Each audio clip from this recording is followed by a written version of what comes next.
Бердібек Соқпақбаев балалық шаққа саяхат. Майра. Ауыл совет председателі Батырханда бір ұл, екі қыз бар. Ұлы Жанбосынды оқушы азды көпті біледі. Тетелес екі қыздың үлкені Майра, екіншісі Сайра. Қазақ балаларының аттарын ұйқастырып қоюға құмар болады. Шешелері Айсұлу, кербез, келбетті адам. Үй ұстауы, бала өсіруі керемет. Екі қыз егіз қозы тәрізденіп бірдей киінеді. Аршыған жауқазындай тап-таза болып жүреді. Қазіргідей жоқшылық қиын кездің өзінде Айсұлу балаларын елден ерек жұтындырып қояды. Батырхан шалағат болғанымен өмір сүруге өте бейім адам. Орысша біледі, шекарашылармен байланысы күшті. Қол астына екі колхоз қарайды. Сырттан келген дәрежелі қонақтар, өкілдер Батырханның үйіне түседі. Қостөбедегі бір-екі күйлі тұратын отбасының біреуі осы Батырхандікі. Кластағы ең таза оқушы Майра болғандықтан біз оны тазалықшы етіп сайлағанбыз. Майра шешесі Айсұлуға тартқан пысық та сүйкімді қыз. Ойын десе құйынша үйіріліп жанып кетеді. Көбінесе ер балалармен достасып ойнайды.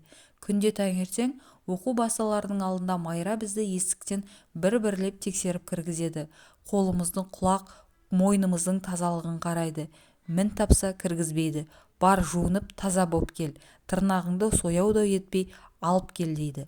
Майра өз қызметіне адал, қатал тазалықшы. Солқылдағанды білмейді.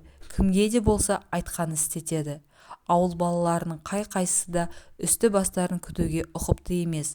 Қысы-жазы монша дегенді білмесе, ауыстырып отыратын таза іш киімдері болмаса, үйде кір төсекте салаба жыртық көрпенің астында ұйықтайтын болса, қалай ұқыпты болады? Үсті басын күтуге ұқыпсыз баланың біреуі алдыңызда отырған әңгімешіңіз. Жас кезден тазалық сақтап дағдыланбағандықтан, әрі ол үшін қолайлы жағдай болмағандықтан, таңертеңгі жуыну маған бүтін бір азап болып көрінетін. Суық сумен жуынып жатқым келмейді. Ат үсті жуынуға және болмайды. Тексеретін Майра бар.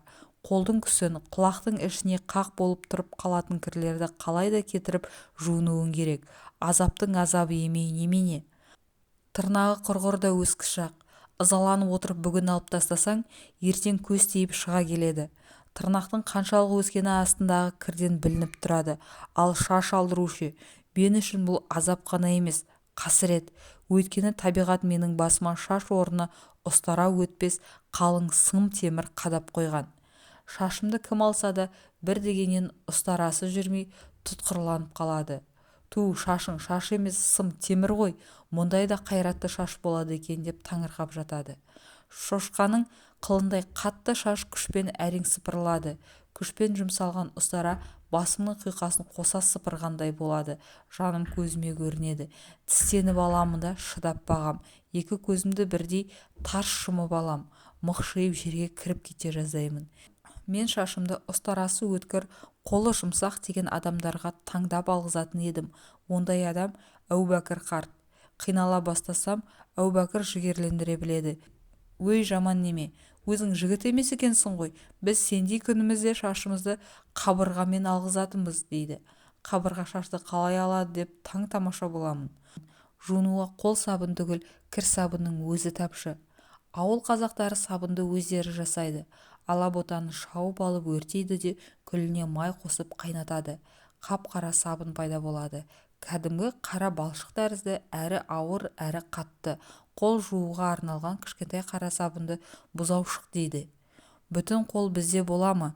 Көбесі быт-шыт боп жарылып кеткен. Жуынған кезде қара сабынның көбігі тұз құйғандай дуылдатып ашытып жібереді. Қолың кір, мойның кір деп талай рет Майра мені класқа кіргізбей қуған.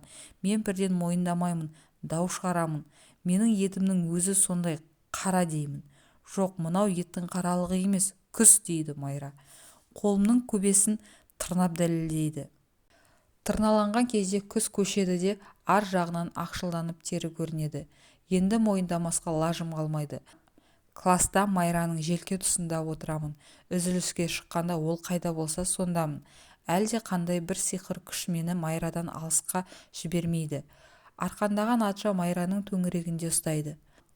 Майра күн болса, мен күнбағыспын, онсыз тұра алмаймын. Майра гүл болса, мен көбелекпін, айналсоқтап шықпаймын.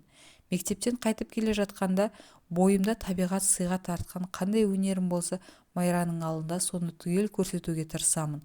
Құс болып құбылжытып ысқырамын.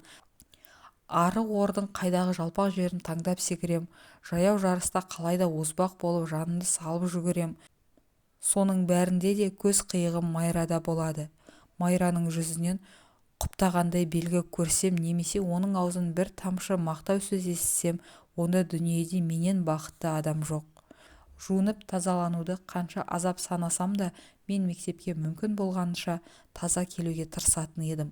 Қолдың күсін тырналап күшпен кетірем. Зорлықпен тазарған терінің түсі түте-түте болып қалады. Мейлі, алақанымды төмен қаратып алдына жайып ұстай қалғанда, бұл бәтшағар қолдары менің қаншама азаптанып тазартқанымды Майра білсін қайта, бағаласын. Өйткені осының бәрі Майра үшін ғой.